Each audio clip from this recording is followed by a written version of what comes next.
WCBI News at 10 starts now.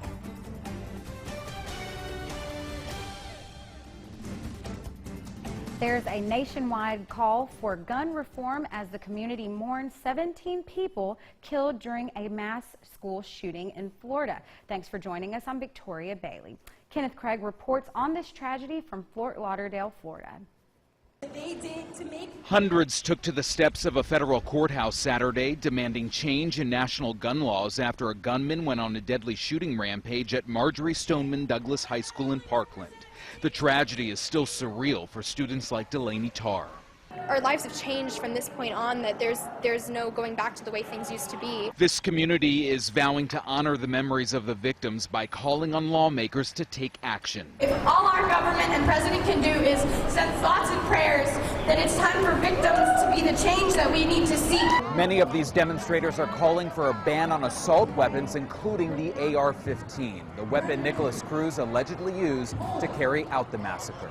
They belong with the Army or military action. They do not belong in the regular citizens' hands. There's no reason for it. Investigators say Cruz confessed to killing 17 people. The 19-year-old's lawyer says Cruz will plead guilty to the crimes if prosecutors take the death penalty off the table.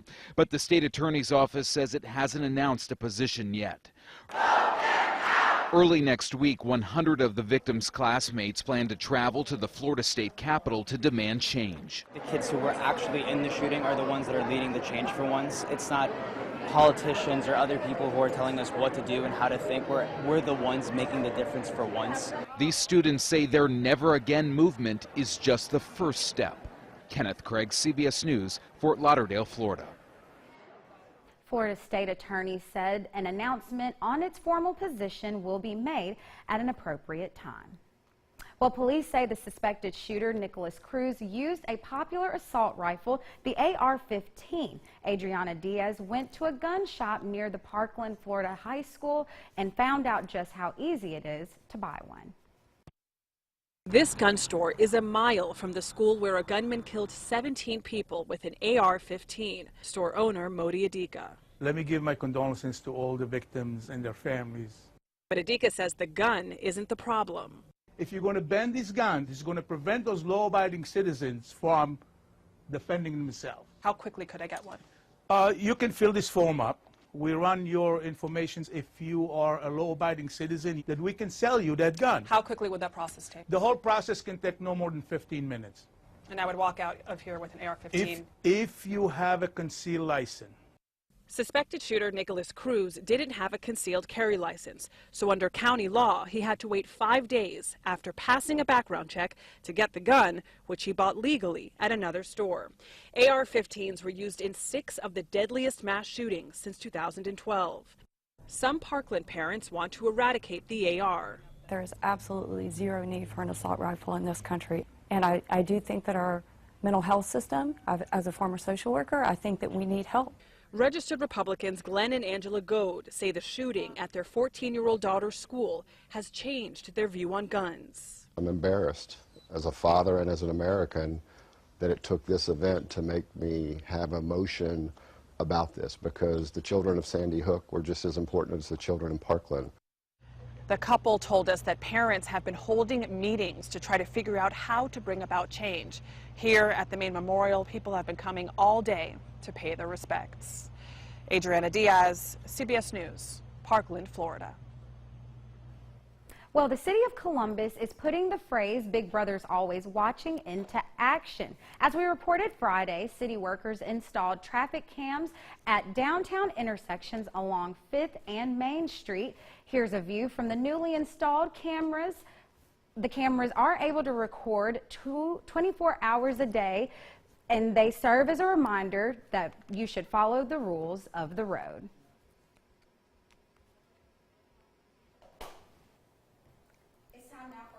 Oh, well, hi. Hey there. Well, right now we're already seeing showers here across the area. They're now pushing into western Alabama and even central Alabama, so really not too much to worry about here in our area. But as we go forward over the next, let's see, right now here, 49 degrees, that wind out of the north around 8 miles per hour. Now, as we go forward through the rest of this evening, we'll see temperatures dropping down into the low 40s, but again, we'll continue to see those chances for rain tapering off, but we will see more showers as we go into the rest of the work week. More details coming up in just a few minutes. Though class isn't in session, Mississippi State University's campus is covered with students from both past and present. It's the second Black Alumni Weekend. I attended a few events over the past few days just to see what's drawing the hundreds of people to Bulldog Country. 1978 graduates Valeska and Fred Bowie traveled across country to participate in the 2018 Mississippi State Black Alumni Weekend. We're looking forward to connecting with some old friends, old college buddies, and haven't seen in a long time. As a matter of fact, haven't seen since we left. So very excited about that. The weekend kicked off Thursday night with a meet and greet, and Black Alumni Executive Board member Dr. Lenora Hogan says it hasn't slowed down since. It is a big to-do, the Greek stroll and competition, followed by an event at the Holmes Diversity Center.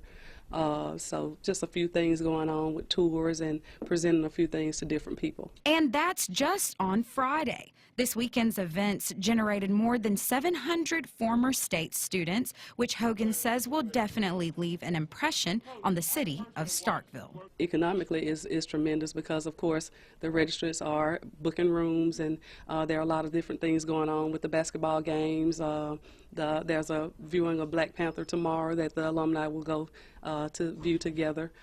So different things that we'll bring back to the community. We'll be at the Mill Conference Center, so it's always great to go and view that beautiful place to utilize it in the city. Hogan joined the planning committee on the tail end, but was able to see what it took to get an event like this up and off the ground. We have the hard part, but it did take a lot of planning. We have several committees who took care of different aspects of the event, ending on Sunday with a gospel brunch. So we have different guests and artists who are coming in, and again, just pulling in diverse pieces. MSU junior Sydney Moore says once she heard about this event, she had to take part. We're having so many different prolific speakers coming here today that are African American people, and it's such a great way to inspire many people, because sometimes we feel like as African American students that we can't reach as far as dreams as we want to, but being able to see the leaders that have paved the way is such an inspiring and different motive that they've reached as well. Valeska says she loves leaving an impact on the current students and hopes to continue the MSU tradition in her family for many years to come. They're surprised to know how long our legacy is. You know, we're their parents typically. You know, and our son is a graduate of Mississippi State, and our daughter-in-law. So it's really cool to see our children and now, you know, raising their families and coming back to state. The festivities are going on right now with a performance from nationally known artist Big Crit.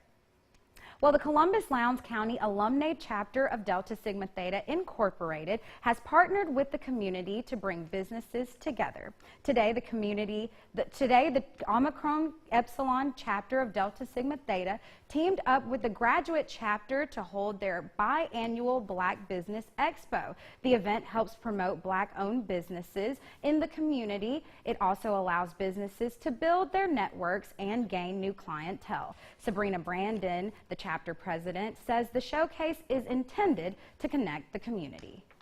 So this is an opportunity for us to highlight the Black businesses within the community and others to become aware of their existence here in the community. The event also encourages voter registration and involvement with the NAACP. Well, coming up next, we have more on a fitness center that's giving people the true Winter Olympic experience. Stay with us. You're watching WCBI News at 10 with Victoria Bailey. Welcome back. Well, what better way to honor the Olympic Games than to get your heart rate up and break a sweat? The Fitness Factor in Columbus gave their members the chance to experience their own version of the Winter Olympic Games this morning. Now, the gym put together a course that included strength and cardio exercise. This special event pushed athletes to the limit while giving them a taste of how Olympic athletes train. Beth Jeffers, who owns Fitness Factor, designed the 40-minute course with fun in mind. We tried to have a lot of different exercises that mirror some of the Olympic exercises, a lot of skiing, a lot of skating, a luge, and it's just a fun event to bring everybody together. The athletes that completed the course might not receive a gold medal, but they did receive a free t-shirt. Well, local scouts gather on Mississippi State's campus to improve their skills. Today, more than 100 Boy Scouts from all over North Mississippi had the chance to move up in ranks at the annual Merit Badge University. Now, this event is designed to help scouts learn new skills faster. Sessions include subjects like the environment and personal management. A local scouting mom says today means more than just earning a badge. It's also about preparing young men for adulthood.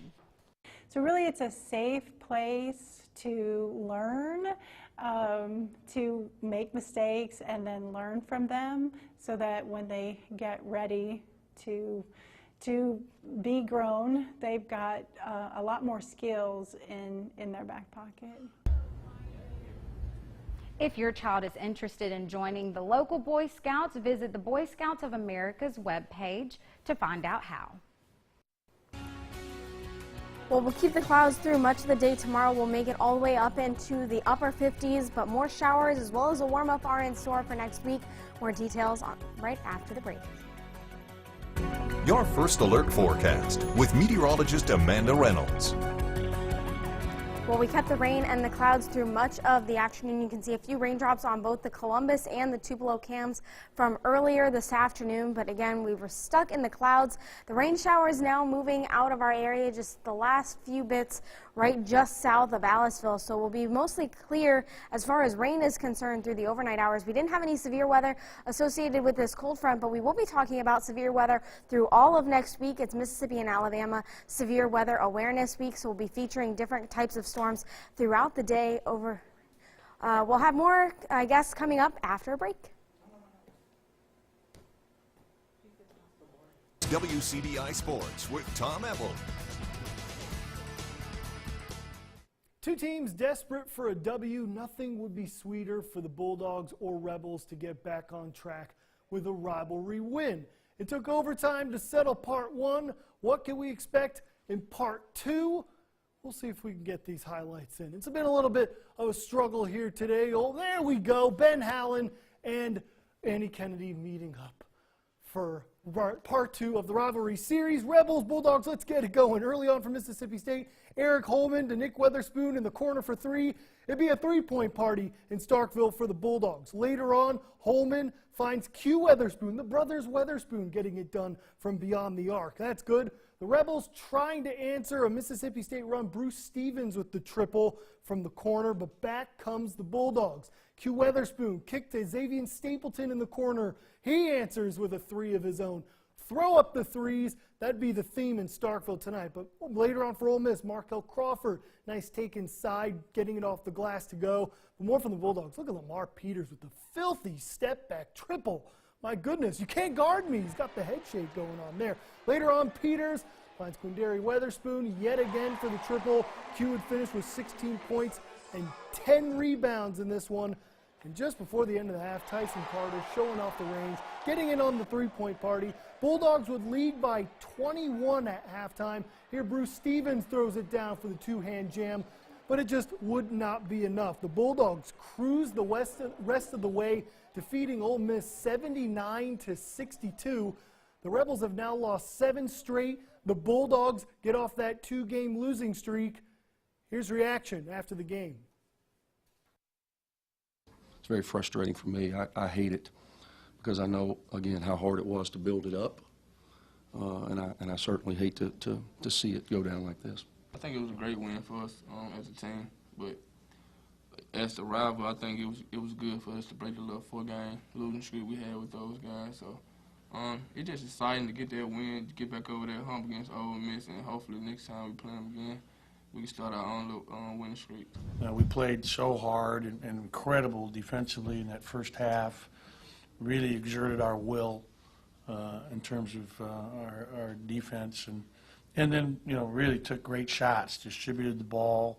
Every change they made defensively, our guys did a great job of handling it. So taking a look at college baseball around the SEC. Ole Miss, hey, they clinched the opening weekend series with an 8-1 win over Winthrop. Brady Feigl was an absolute machine on the mound for the Rebels. 6-inning pitched, no earned, 6 Ks. Cole Zabowski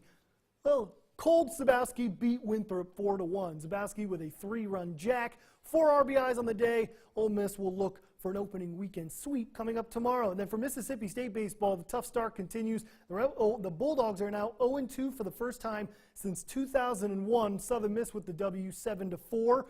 Golden Eagles put up 5 runs in the first 2 innings. The Bulldogs would settle in but wouldn't get the comeback they would need. So game 3 coming up tomorrow. Southern Miss looking for the sweep. First pitch coming up at 1 p.m. tomorrow in Hattiesburg. And coming up next in sports, hey, state championship soccer coming up next. Make sure you stay tuned. We got a winner. Welcome back here to WCBI Sports. It doesn't take much to get up for a North Half Final with a chance to punch your ticket to a state championship.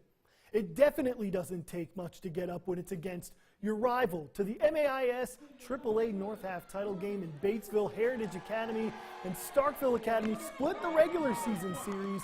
They'd settle the split for a title on a neutral site. Back and forth start in the first half. Dante Gray doing work off the bounce, gets the bucket at the rim.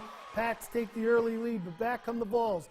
Drive and kick from Trey Tyler to Reagan Richardson from the land of plenty.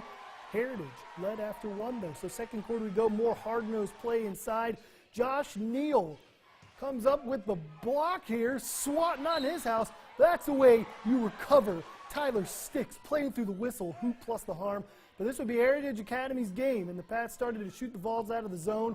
Gray from distance hits the 3, and after that, it was Reed Huskinson with the rainbow 3. My goodness, Reed almost hit the ceiling with that one. Heritage Academy takes home the bragging rights and the MAIS AAA North title, defeating Starkville Academy 57-45. To the 5A boys soccer state title, Saltillo looking to bring home a first boys championship, taking on Long Beach. Great start for the Tigers. Beautiful ball from Brian Huckabee to Cade Knight for the goal. Tigers up 1-0. And 4 minutes after that goal on the corner kick, perfectly executed. Caden Mitchell with the header to make it 2-0 Saltillo in the first half. Tigers looking good in this one. And into the second half we go. Long Beach would be very aggressive to start the second half. A lot of chances to start the first 40 minutes. Look at the save, though, this time by Cade Clement in front of goal. A very keen eye. I don't even know how he saw that ball come through, but comes up with the save. And just for some insurance, Brian Huckabee, bring it home, my man. Look at the laser beam right past the goalie to make it 3-0. Saltillo would give up 1 goal, but hey, who cares? The Tigers are the 5A state champions in boys soccer for the first time ever. Saltillo, go have yourself a party. Go enjoy. Have a good night, my fellow Tigers. So let's go to the 4A title. Amory looking to bring home a title, taking on St. Stanislaus, a defensive slugfest. Beautiful ball through for St. Stanislaus, but look at Alex Box. He was absolutely sensational in front of goal today for Amory. This one remains scoreless for almost the whole game. One more time for St. Stanislaus, off the crossbar for the Whiskers. But Amory's defense, rallying to the ball, would get out of the situation without any kind of harm. But to the second half we go. St. Stanislaus still on the attack, but look at the ICC signee Box. One more fantastic save for the children, but the luck would run out. Almost 70 minutes into the game. Off the free kick, the header is good. A great save by Box, but the one man right there behind the line to put home the header would give the Rocketchaws the lead, and that's all they would need. St. Stanislaus wins the 4A state title 1-0 over Amory. It's the Rocketshaw's 4th title in 5 years. Heck of a season for Amory, comes 1 win short of a title. Also to mention, more state champions. Victory Christian was able to defeat New Life 40-29. The Eagles finished 25-1 to bring home yet another state championship. That does it for sports. We'll a full look at your forecast coming up right after the break. Your first alert forecast with meteorologist Amanda Reynolds. Okay, let's jump right back into this. So we have the stationary front kind of lined up along here, and that's bringing some cooler air filtering in from the northwest, while areas further to the southeast still staying very mild in the mid and upper 60s. They'll remain there through the evening hours, but again, notice the northerly winds. That's what's cooling us down, and the southerly winds is what's keeping the southeast so much warmer. But again, tonight we'll be down into the 40s. All those rain showers going to continue to clear out through this evening. Will remain fairly cloudy as well with those northeasterly breezes, but they'll shift to be out of the southeast through the day tomorrow, and that'll get us a little bit warmer as well. We'll stay fairly cloudy though. We'll be in the upper 50s.